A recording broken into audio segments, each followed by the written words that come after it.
Discussion is racism, a public health crisis. My name is Rob Cullivan. I'm a freelance writer and caregiver living here in Portland, Oregon. And I've been invited today by the founder and executive director of Right to Health, an organization devoted to ending disparities in healthcare, Leslie Gregory, physician assistant. Leslie, tell me a little bit about your organization and what brings you online. And before we go any further, I should apologize to all of our viewers that we had some audio and video difficulties, but we should be good now. So I started my nonprofit in 2006, frustrated that the cumbersome healthcare system seemed to be marginalizing those most at risk. But my background is as basically a teenager.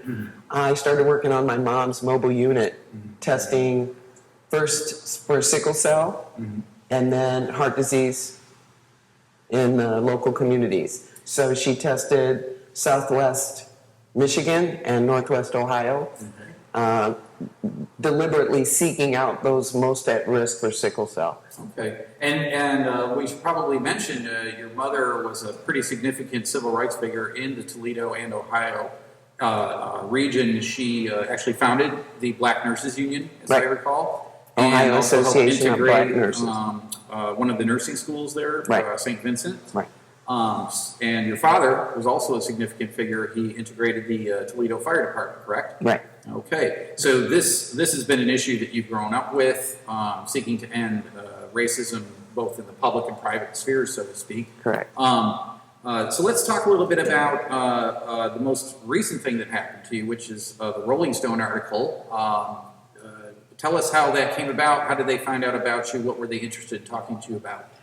I'm at this point still kind of not sure how they found me, but Elizabeth Yuko approached me and said, we'd like to interview you about this. And I find it quite ironic, though. My background is in music. My family's a bunch of musicians. And so I was just very touched by that. And so I said, sure, we just need to get the word out.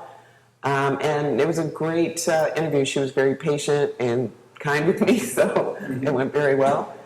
I think, too, that it gives us a great in terms of what to do about it. And I think that's another thing I mentioned to her in the article, that it would be great if we could do the sort of We Are the World for our own communities here in the U.S. And so I also, being from Northwest Ohio, we're kind of a suburb of Detroit. And I thought, wow, wouldn't this be a great time to do a Motown reunion and just call on all those individuals who have the mic in the moment to raise some funding. And so that was another reason why I thought it was just great that she reached out to me. Okay, and thank you for sharing that with us. And I just wanted to let everybody listening online, if you do have questions, please send them to us, and we'll try to field as many as we can. So I'm just going to talk a little further with Leslie, then we can start addressing any questions that have come through. But I wanted to ask you, you used the term racism is a public health crisis. Right. And you've mentioned that, and I know that you have advocated with the Centers for Disease Control to actually have it declared as such. Why, you often use the term it meets the 4 criteria. Right. Tell our listeners what are those criteria and why you think racism meets it. So there's a great video online that a local videographer has already done to help to explain that. And so if you go to whiteonrace.org, Daniel has already videoed me with those 4 criteria described. So if you need to go back over them, that will sort of help you to understand. And there are 4 criteria, so that would really be a great place to kind of get there and bring yourself up to speed. The first one is that it is a burden. Whether you want to say burden on the society, the healthcare system, it doesn't really matter. It's a burden. The other is that the burden is disproportionately suffered by a sector of the population. So if you want to think about a sector being pregnant people, smokers, people who drive cars, because there have been several campaigns around this typical issue. And so the seatbelt issue, for instance, the smoking cessation, those sorts of things. The other is that it shows this particular condition, whatever it is, shows that a top-down approach would be most appropriate to meet it. In other words, it's institutional. Mm-hmm. It's systemic. You know, it's no longer that me versus you issue, mm-hmm. but it's a systemic issue. It's an administration, if you'd like to. Mm-hmm. And then the fourth one is that current measures, whatever they are not enough. Mm-hmm. So, for instance, just asking people to wear seatbelts wasn't sufficient. Mm-hmm. What we needed was a more global approach, and now we have seatbelts in all our cars, and the mortality and morbidity associated have dropped. Okay. Let me pause for a minute and bring up systemic, which I think for a lot of people is kind of an abstract issue. Right. Give me a practical example of what you mean when an African American is in the healthcare system. How does systemic racism affect their care? So, it means that it's like a disco ball, which is what I just think that's such a great analogy for the whole thing. It isn't just I'm calling you a bad name. Mm-hmm. It no longer is in the realm of person to person. Mm-hmm. It becomes now an issue of system to system. And so if you think about it like a disco ball, right? It's omnifaceted, meaning no matter where you are in the world, it's got an effect. Mm-hmm. It's also ubiquitous. And so that means that it's everywhere. It's like a fish swimming in water. Does the fish see the water? Or is the fish just so in that environment that it's normalized? And so that's another way that we can think about it, because like the disco ball, depending on where you are in the room, it will hit you. Can you give me just a practical example from a patient point of view, though? If a person, just going to get a checkup, right? What might happen in such cases that would illustrate what you're talking about? Right. So just say that I'm a person entering the healthcare system for the first time. And incidentally, that is probably going to be later in life for an African American person versus a white person, because we know in some respects it's about access, mm-hmm. right? So say you grow up you're swimming in the same water like everybody else, and you are aware from the moment you're born that you're viewed as, quote, a minority, which itself has a sort of connotation, right, outside the center. And so you come to care and you're not sure what's going to happen, but you've heard in your past about the Tuskegee Institute, perhaps about... Which was, for those of you who are unfamiliar, was the injection of syphilis, I believe, right? Into African American patients without their knowledge. Well, or they came to care for it and it was diagnosed. Mm-hmm. And rather than being treated, the system... And again, this is not just one doctor. I misspoke. It wasn't right. Okay, gotcha. But again, it wasn't just one doctor. It was just decided at that point that we're not going to treat. We're just going to let the disease play out and see what happens. Now, currently, we have an institutional mandate. And again, this is where we need to look big picture. Mm-hmm. To do what's called informed consent. Mm-hmm. Right? You have to be told the benefits and risks of whatever procedure or process or pill you're going to be given. You get your permission. That was never given. Mm-hmm. That was never asked. It was never given without consent. Mm-hmm. So, getting back though to the patient entering the system for the first time, can you break down the nuts and bolts? From going to reception to going into the exam room. Exactly. The entire time, you have a certain level of, say, 30% concern. Mm-hmm. Am I going to be treated appropriately? Whereas for a person who is not affected by this issue, may walk in and have maybe a 75% confidence that, hey, I'm going to be treated well, mm-hmm. right? And so that creates a underlying sense of unease. Mm-hmm. So when you go in, perhaps your blood pressure will be elevated just a little bit, by that. And we see that. In my practice, very often, I won't take the blood pressure that they get as their baseline. I'll give them a card so they can go out into the community where they're shopping, and we've seen the blood pressure machine. And so that level of perhaps unease, I may never know as a clinician. And so I'm asking myself, is this the real standard? I don't want to treat anxiety with a blood pressure medicine, do I? And so that's how it confounds my practice. And so I have to be a little extra vigilant. I have to take that into consideration. And so that person is coming into care perhaps late, perhaps with an underlying condition I'm not able to accurately assess.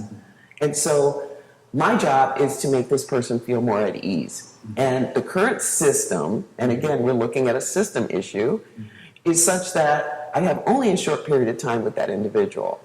And so I have to try and pack as much information as I can in about that so that it can be more appropriately tailored to that individual. And we try to practice ethnocentric medicine as much as possible, but it's about prevention. And you've used this term before, cultural competency. Right, You'd exactly. like to see more cultural competency among medical practitioners. And one of the issues I found fascinating in our discussions over the years is, I believe when you and I were working together on preparing your testimony before Congress on the opioid crisis, that I believe it was the New England Journal of Medicine a few years ago, and please don't hold me to that if it wasn't. Okay. But I was stunned to read that the majority of medical students, so you're talking a group of pretty highly intelligent people, I would imagine, thought that African Americans actually had a higher threshold for pain than Caucasians and Asians. That's right. Where does that kind of ignorance, to be quite frank, come from? Well, and again, this is where it's institutional. And I think it's the Atlanta Journal, can't remember the last, it's AJC, Constitution maybe, had an article about it, that University of Virginia, I believe, medical students graduated with this idea. And so again, we're looking at the institutionality of this And issue. you've talked about that possibly the idea comes from the fact that because so many African Americans have suspicions of the healthcare system, they may not disclose that they are suffering pain to a physician. Is that common knowledge among medical practitioners? No, and that's exactly right. And so a part of the way to address this issue is to just at that level of training, kind of close what we're calling the empathy gap, which is the idea that you can't imagine yourself any other way than what you are. And we're asking people to just try and put yourself in the other person's shoes. Also, I find that culturally, and in my own family, for instance, my grandmother would never disclose pain, although we knew she had some pretty substantial arthritis. And so what you want to do is listen to not only the words, but listen and understand and care past the words. And this is where compassion comes in. And I remember she would never say pain. She would say other words. And so what we're trying to do is actually sort of interpret rather than just listen. So we're looking for understanding, and that's where compassion comes in. Because she would never say pain. She would always say, well, it won't go. Or she would say, I just can't do. And so we look at pain from a more functional aspect rather than the 0 to 10 scale, which is our typical way to do it. So that's a way that we can be more culturally competent when we're looking at pain. But there are other symptoms, right? There are other complaints. And so it's about empathy. It's about compassion. And at the end of the day, it's about humanity. And that's what we're asking for. Everyone to be a little more human with each other. I'm curious, do we want to start taking questions from our online folks? Okay. So one of our questions is, and I'm hoping that you're familiar with this article, says, what are your thoughts on the Philadelphia Inquirer article about the Black Doctor Consortium? Oh, yeah. So Amy asked this question, and thank you so much, Amy. That's a great question. So I pulled up the article here, and I think what is just so perfect about it is that it goes directly to the answers of what are we going to do about it, which, you know, in primary care, that's the issue. We're looking at primary prevention, meaning before there are symptoms. Because we know, particularly when it comes to heart disease, which has been the focus of my practice, is that once we have symptoms, you know, that chest pain, it's just too late.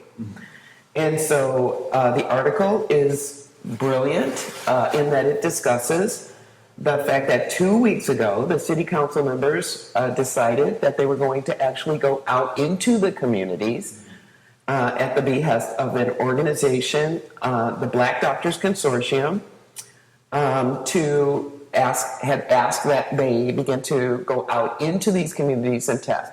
And that's the foundation of my mother's brilliant strategy to reduce the disparities by going into communities rather than to ask those communities to come into care, which is just brilliant. Which we used to call house calls. Back in the day. I love it, right?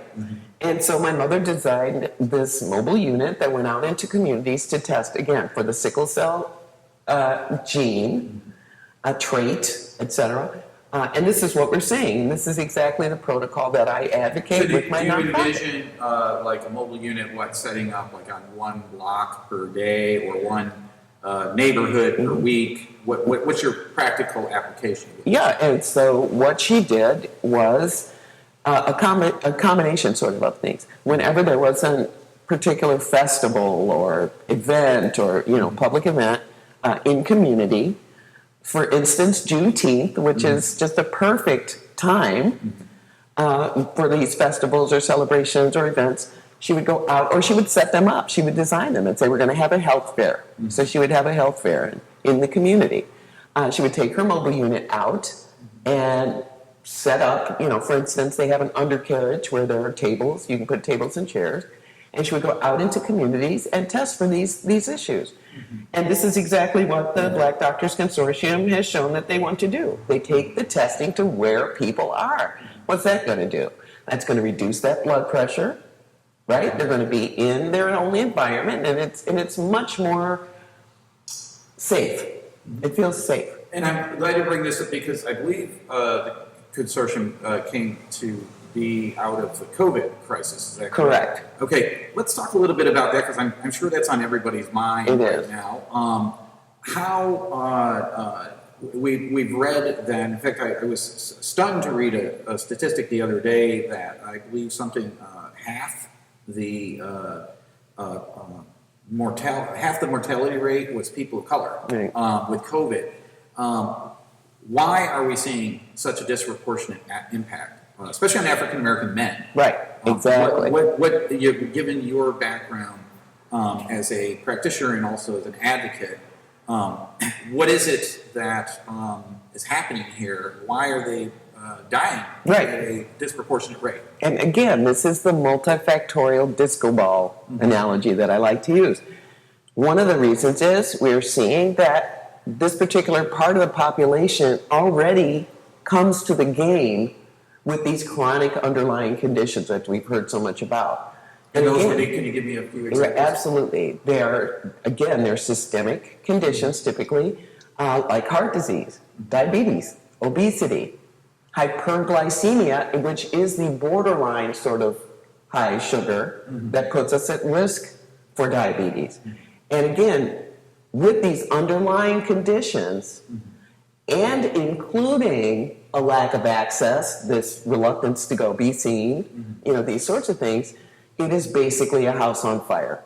Just, you know, and without that access, and again, that is systemic. And I just can't stress enough that when we talk about racism, we really need to flip the script out of the "you called me a bad name" into the disco ball, which is ubiquitous.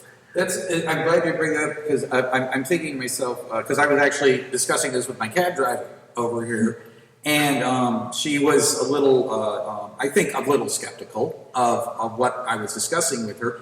Some people are going to give you pushback, including some African Americans, and say, well, if you're obese or if you've got these, type 2 diabetes, Right. that kind of a thing, isn't that your fault? Why is that the system's fault? Right. How do you respond when people bring that up? I mean, you've heard that a lot with COVID. You have a lot of people who are like, well, I'm never going to get COVID, or if I get it, it's just going to be a flu because I'm healthy. That's right. And I've heard that repeatedly, and I'm a caregiver, so it's an issue that I'm dealing with personally. Right. How do you respond to that kind of? So this is actually where I spend most of my life. It's in this world of before you have symptoms. And, I live there. Prevention is such an important piece because just like heart disease, diabetes, so many of these chronic underlying conditions, there is no symptom until it's too late. And so the privilege of being this person who has no underlying conditions, or again, unaware, you get to say, why should I do this? Why should I bother? And again, number one, the reason is you don't know. And so that's why everyone has been asked to mask. And what we're saying is you cast a wide net, and then everyone's a little more healthy, everyone takes care, and that's the point. So you don't have symptoms. That's the reason. And without those symptoms, you don't know if you could, if someone else comes into contact with you. That's why we're all sitting 6 feet apart. That's why we're all doing our preventive work. And I think that's the other piece. When it comes to racism, it's the same exact paradigm. You don't know if you're a carrier because, again, it's a systemic problem. And so we can be infecting each other with the side effects, with the direct effects, with those underlying conditions associated with racism as well. Unmitigated stress, sleep disturbance, depression, anxiety, and incidentally, with the advent of COVID, so many patients, and again, folks probably know here in Portland, we have a very low percentage of Black population, so most of my patients are white. And they are coming in and saying, I can't sleep, I'm having depression, and it started right about 2016. We started to see all of our patients coming in with anxiety and sleep disturbance and some of these things associated with just a chronic low level. And again, you don't wake up one morning and go, oh my God, I'm in distress. That's an interesting point. I think I asked you, for especially people who maybe don't quite understand how racism can physiologically affect you. What if you drew an analogy with PTSD? Right. Maybe if you could give me a real life example. I think one of the examples you've used is the African American man who's being followed by a police car on the way home. Exactly. Or feels he was profiled while he was shopping. Right. How that can actually, what kind of physiological response, and how was that related to, say, a combat vet suffering PTSD? Can you give us a little insight into that? How it affects them physically? Right. So what happens is the body has a stress hormone. And I think most people have probably heard about it at this point. But for lack of a better word, if you can just think about how it is when you have a little bit too much coffee in the morning, where, you initially had that coffee because you wanted to wake up a little quicker. But what can happen if you drink a little too much coffee, you get a little on edge. You feel just a little uneasy. And so, you get a little more impatient behind the wheel. You just get a little short-tempered, maybe irritable, that sort of thing. And I think so if you can use that analogy to just kind of get you to understand that there's this lower level sort of static, if you will. And instead of your body as a machine just kind of running at, 20 RPG, right? Or is it RPM? You are just a little bit revved. And that is what we call a subtle or relative anxiety, right? Very few people wake up and just out of nowhere feel trauma in the body, but it's just a low level, on edge sort of feeling. I'm behind the wheel. Or if you can think of the analogy where you come up to a stoplight or a stop sign and there's a cop car pulling up behind you, you're not gonna push on that gas pedal quite so hard when you jump off the green. These are the kinds of things I like to use relative in front of some of the anxiety and some of the complaints that we use. And so we can think of it as a relative trauma. So if over a period of time you're hearing bad words used to refer to your skin color, or you try to worry about how you can raise your child not to provoke the police because you know that this could be a problem. These are all low-level stressors, and again, it's relative. So some people are going to be absolutely terrified for their children because they've been followed several times. Others who work in, conventional jobs or whatever may have never had direct effect of racism in their life, or they may never know, again, because it's systemic. And so when we try to quantify the amount of stress or say how bad is it or what will it show up, how will it show up in my life, Black people are not monolithic. So some people may say, I'm directly affected. I've been stopped in stores, on the road, in jobs, looking for an apartment. And again, that's the ubiquity of it. Others may say, it's never really affected me. I've done very well. Went to school, grew up, got a good job, these sorts of things. And so what we do know, and again, the importance of keeping that eye on the systemic, bigger picture, also includes, for instance, those women who are pregnant. And, we have wonderful midwives doing tremendous work in this area just now to say, as a mom, you're pregnant, you get stopped or followed by a cop. And again, that same cortisol, that stress hormone is going to have that effect. Pushes blood pressures up, clamps down on those blood vessels at the tips and toes to shunt blood to the vital organs. And again, blood pressures go up, pupils dilate. That kicks in what we all know as the fight or flight response, which is your body set for that tiger that's chasing you, for, to get ready to stand and defend or run. And we now know there's a third option in that stress response, and that's to freeze. And so these sorts of lower brain, automatic is what I describe the autonomic nervous system. They're out of your control. And so when you are confronted with a terrifying situation, so for instance, again, you're stopped by a cop and you're just living your life. And here you are stopped by a cop, and again, that narrative in the back of your brain is, as a person of color, what does this mean for my life, my children, my family? It is an automatic response for that hormone to turn these switches on, and here you are. What do you do? And so basically it is justified fear, right? Or, like I said, relative trauma. And when that happens, the choice is no longer yours. Now, let me ask you, and I'm waiting, are we going to be bringing more questions from Facebook? One more? Okay, great. Okay, I wanted to pick up, and then we'll take our Facebook question, but I think I've talked about this to you before. If you're a person of color, you can find all this very interesting, and I want to fight for advocate. Say I'm a white person who just doesn't care about that. I'm not saying that about any, but or maybe I'm a lower income white person who really who's been shown a bevy of wealthy African American celebrities, and well, you got it now. Why is this a problem? What does it cost me as a Caucasian living in America for you to suffer disparities in the healthcare system? What does it cost me? And why should I care other than being altruistic or being a good citizen? I think that's a really great question, and I get asked that question a lot.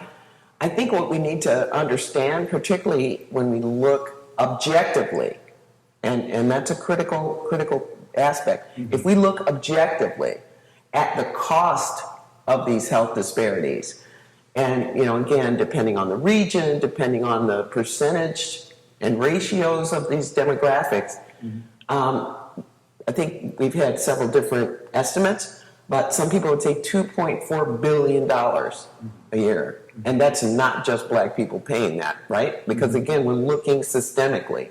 Because the use of, I would imagine, emergency rooms. Yeah. And, like I said, the data are ever shifting. And that's another reason why I like the disco ball analogy, right? It's a moving target. Depending on what you're looking at, which of those little facets on that disco ball you're looking at, it could be much more. But if you look at, say, for instance, an African-American young person who graduates from high school and is unable to get a job, unable to get into college, unable to move past, and, typically that's going to be disproportionately associated with this institutional racism, right? Othering. It's estimated to be like $1 million that person will have a higher risk of getting into the criminal justice system, and whatever other systemic misfortune may befall that person based on their inability or lack. Now, as a white person, you may say, that doesn't affect me. And I didn't do it. And again, we're getting out of the fault individual interaction. We're talking big picture. It does. Because you're paying for the criminal justice system. You're paying for, the educational system, it goes all the way from real estate. For the police and the prisons. For the, paramilitary organizations as well. And so these are all ways. I think the other piece, and again, it isn't necessarily calling on your compassion to understand that black kid that doesn't get into school, doesn't get the education, may be the one that would have cured COVID or the common cold or invented some wonderful thing that might have benefited all of us. And literally in a culture like the United States where innovation, new ideas, etc., are just encouraged by the culture, we don't have a soul to waste. Think of all the wonderful things that, we've been stumbled upon, we've just found. And so each person living and being encouraged and educated and enhanced to his or her greatest potential, or their greatest potential, benefits all of us. And so very much like other types of othering, whether it's based on gender, ability, language, body habitus, and color, what we want to do is enhance all of our communities for the benefit of all of us. And again, that's where it's humanity. It's not just our mandate as clinicians, but it's our mandate as humans to want the best for all of us. I wanted to address one of our online questions. It says, what are your thoughts on a national, I know we've talked about the CDC and I don't think we've addressed the NIH before, strategy versus a local strategy. I know you well enough that you're going to say, well, there's two components because of the disco ball and all. But maybe talk about national first and then local. What can we do nationally and what can we do locally? Okay, so again, if we're looking at the disco ball as a paradigm, if CDC would do its job, we'd snip the ball. The ball would crash, everybody would know. And when you say do its job, would that be steering funding to initiatives? That's just one part of it, but yes. CDC as you are, well, the CDC is our national mandate. If you think about it, it's the nation's primary care. The CDC is for our entire country what I am for my patients. And that's the primary care. So primary, and again, remember, primary prevention is the mandate here, right? And so when CDC, for instance, says to everyone, we all need to mask, then by doing that, we are already making it easier for those local mandates to therefore be a part of that domino that falls. And we know this. You can see what is happening with COVID. There are already mandates, steps, institutional top-down strategies to address this pandemic. And so what we're saying is, CDC, you do your top-down job, and then on the ground, our local authorities can then implement those recommendations. So now we have a bottom-up approach. And that's how we deal with pandemics. My issue is, if CDC would do their job, it would make it easier for those local institutions and authorities them to do their job. We'd have more funding, we'd get more testing, we'd get the mobile units. And again, if the mobile unit that I proposed had been accepted, if we had done our local jobs, those chronic underlying conditions would already be managed quite well, wouldn't they? And it would be much easier, you know, a couple $300 a pop at these local mobile units to go out and therefore test for the virus, which we know is another thing that will affect everyone. If everyone could get tested, if these units had already been in the communities, number one, the chronic underlying conditions would have been managed much better. But number two, we could have put those testing supplies on those units and gone out. Again, what are we seeing with the virus? Don't come into the institutions. Don't come into medical care if you're only having mild symptoms. So this is the issue. We could already be out. And I think the other thing that is really an obstruction to moving this forward is that the idea of and the stress around is so much more powerful than the actual. It's fear. It's fear. What if? You know, and I think that's another big obstruction. And from a top-down approach, like we did with HIV, CDC was able to put out mandates saying, you know what, it's not about being gay or your sexual behavior or, you know, these sorts of things. Relax. It's about exposure. It's about risk. It's about those sort of esoteric or hard to grasp concepts that we need to change the narrative around it. And that's another way that these larger institutions, NIH, CDC, can just help. Flip the script. And speaking of the narrative is changing around this issue in terms of recently, and I think this is part of what prompted Rolling Stone to talk to, the number of local and state governments that have been talking about declaring racism a public health crisis. Right. And one of our online listeners is asking about that. What do you think about these actions? Do you think they're going to have any teeth? And how do you think this will affect funding for the kind of efforts that you're talking about? Well, that's precisely the issue. And I think another obstruction to moving this forward has been what I call siloing. You know, and I think people who've been working in this quite a while, you know, use this term, you know, frequently. But again, pushing that kind of an information out into the community would be very helpful. So what happens is silos, right? Instead of looking at that disco ball as a big picture, we see the real estate community. It's called redlining. We see the educational community. We see each little facet is doing its job. And that's what's happening with these little counties here and there, saying, God, this is a problem here, this is a problem here.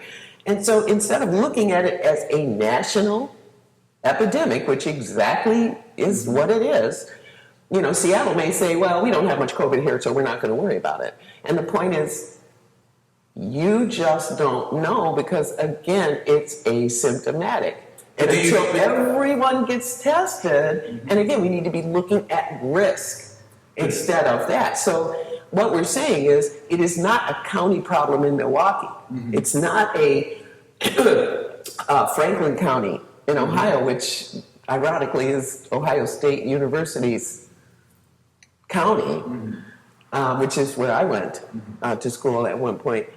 It's not, these pockets would be much more effective in each county if, again, we had that top-down approach. CDC, just do your job. Just given the, quite frankly, mammoth political divisions in this country, exactly. Are you maybe being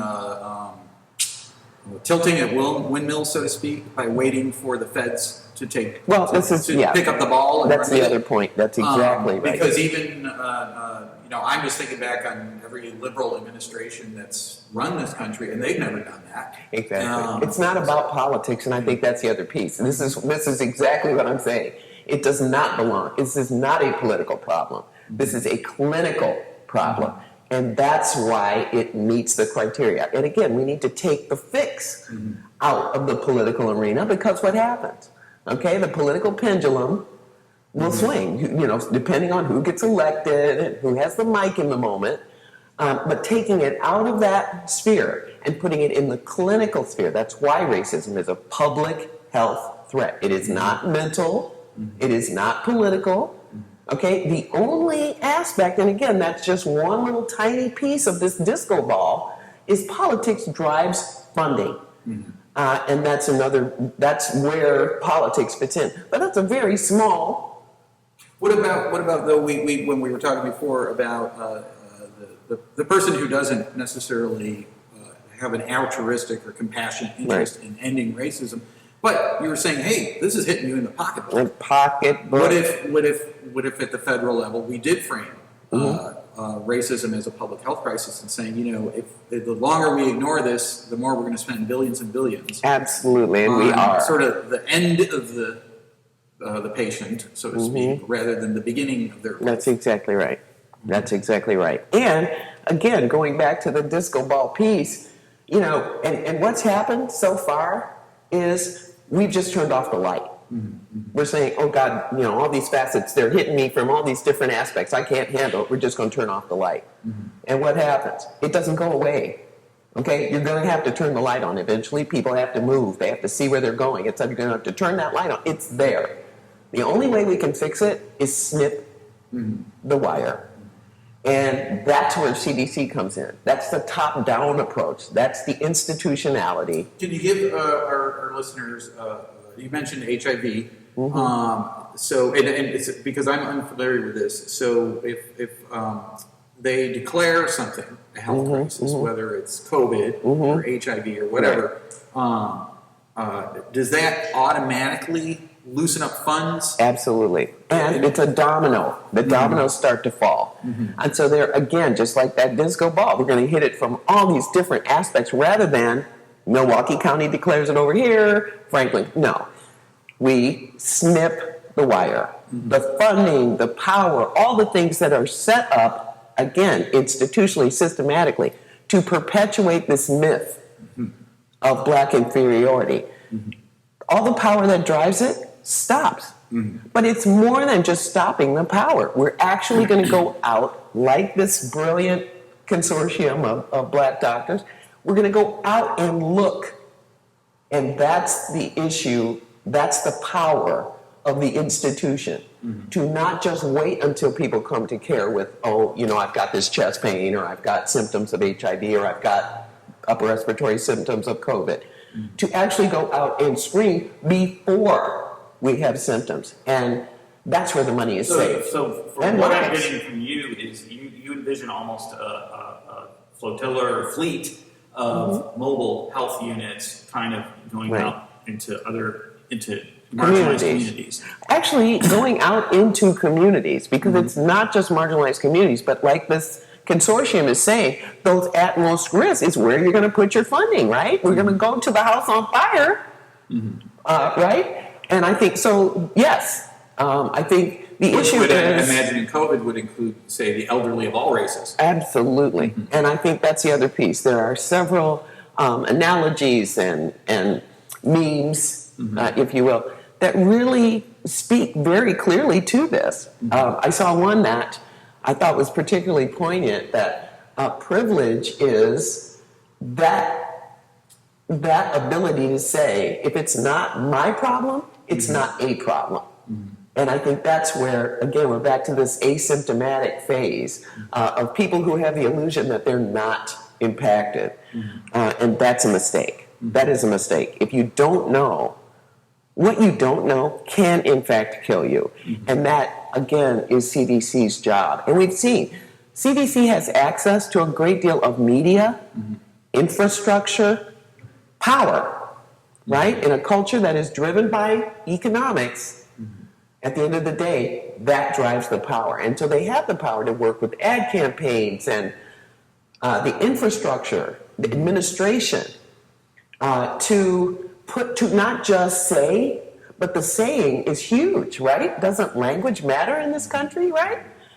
But also to enact these changes, and they've got them. And the protocol is there. And speaking of the changes, you have for many years, I know, been promoting a petition to get. How can our listeners access that petition? And is there a certain number of signatures you've got to get on it for the CDC to actually stand up and take notice? So talk a little bit about your petition. So, whatever platform, if you can get enough people, sort of a groundswell of interest, concern, et cetera, to show CDC, again, and now we're looking at the bottom-up aspect of these public health issues, to say, hey, this matters, then it is tradition. It's not necessarily a mandate, but it is tradition at about 100,000 for a response. And another way to do that, which is another attack strategy that we have, is we are looking for clinicians who will do the same. And so we have a letter that we've drafted, and we're looking for clinicians, again, on the front line. Because why? Well, we know that a lot of the people at CDC are institutional. They have not seen patients. They're not sitting across from patients who are suffering, literally shaking. I've had patients in my office literally shaking with anxiety, fear, just distress over what they're seeing. And again, these are not black patients, okay? The other thing we know, and by listening to some of these larger health systems, and many of them also have insurances attached, like Kaiser. We know that, for instance, Kaiser people on the ground in the clinics seeing patients are doing their research and finding that, for instance, prior to 2016, Kaiser had sort of a soft percentage of patients who called in with emotional distress, about 5%. After 2016, that number jumped to 27%. This is not representative of the black population. So we are seeing that this affects, and I think that's such an important piece of information.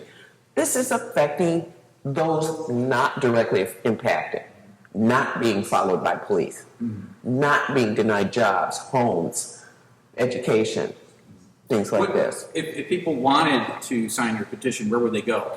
Right now it's on moveon.org, and all you have to do is type in racism and public health, and it'll pop right up, and it's been there for a long time. Initially, officially, I launched it in 2015 at a local chat, if you will, monthly chat called Race Talks by the brilliant Donna Maxey. And that is where it was officially launched, but it's been up for quite a while, and it's been a focus of the nonprofit for, since it started. We started in 2006. What really drove it, though, initially when I started the nonprofit, it was about heart disease, reducing risk, and we knew it was targeting more African American patients.